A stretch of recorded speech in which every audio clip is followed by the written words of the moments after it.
La casa de Boston, una mole de ladrillo rojo y tejas grises, se sentía más como una tumba helada que como el hogar donde supuestamente habíamos crecido en paz.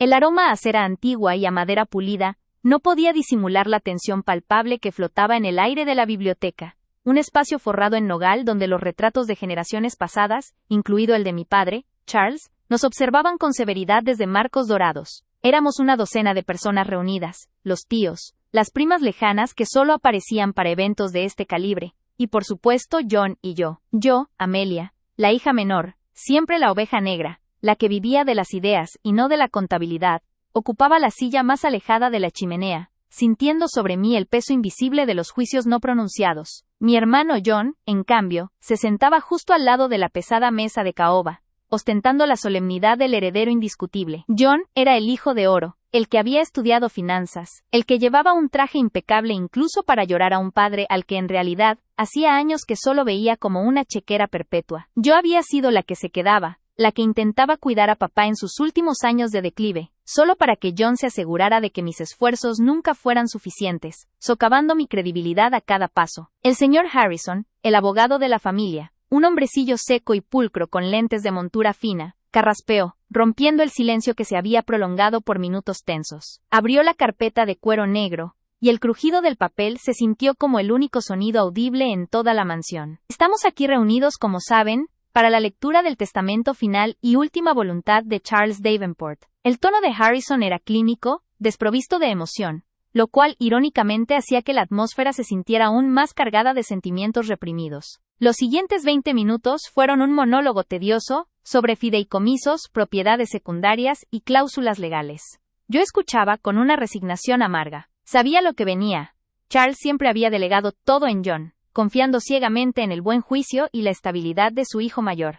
Mis intentos por acercarme a papá, por compartir mis planes o simplemente por buscar su aprobación, habían sido bloqueados sistemáticamente por John, quien se había encargado de sembrar la duda en la mente de mi padre sobre mi capacidad para manejar cualquier cosa más compleja que una cuenta bancaria básica. Finalmente, el señor Harrison llegó a las cláusulas principales, aquellas que definían la distribución de la fortuna central, lo que John llamaba el legado. El abogado se detuvo y ajustó sus lentes. En cuanto a la participación en la corporación Davenport y el patrimonio inmobiliario principal, incluyendo esta residencia de Boston, el 90% de los activos totales se transfiere a John Charles Davenport, por ser el hijo que demostró la madurez y responsabilidad necesarias para continuar con el nombre de la familia. La sala no reaccionó con sorpresa, sino con una confirmación silenciosa. John asintió con una expresión de gravedad forzada, como si el peso del mundo hubiera caído sobre sus hombros inmerecidamente. Yo tragué saliva, sintiendo cómo el desprecio familiar se solidificaba en esa cifra. 90% para él,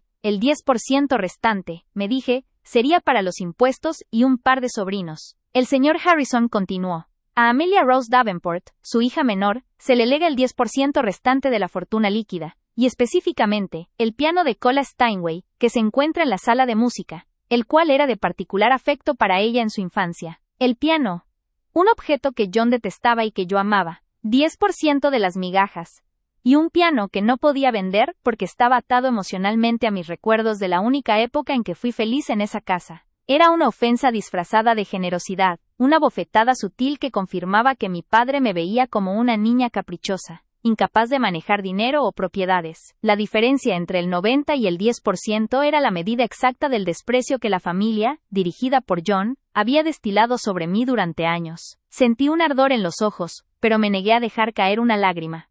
No les daría la satisfacción. El señor Harrison cerró la carpeta. Con esto, la lectura de la última voluntad y testamento está completa. Fue en ese instante, cuando el silencio debería haber permitido que la gente se levantara y se dispersara, que John decidió que aún no había terminado conmigo. Se puso de pie lentamente, con esa aura de mártir adinerado que tanto le gustaba cultivar. Miró a los tíos, luego a mí, y finalmente, se dirigió a toda la sala con una voz meliflua y cargada de falsa emoción. Quiero decir unas palabras, comenzó John, y su voz resonó en la gran sala. Sé que papá tomó una decisión difícil pero justa, y sé que Amelia puede sentirse dolida, quizás por la distribución. Hizo una pausa dramática, asegurándose de que todos los ojos estuvieran fijos en mí. Yo mantuve la mirada, con el corazón latiéndome en el pecho como un tambor frenético. Pero debemos ser honestos, continuó, su tono volviéndose más severo, más paternalista. Papá siempre tuvo en mente la estabilidad y la preservación del legado familiar. Él sabía que el dinero es una herramienta poderosa que, en manos irresponsables, puede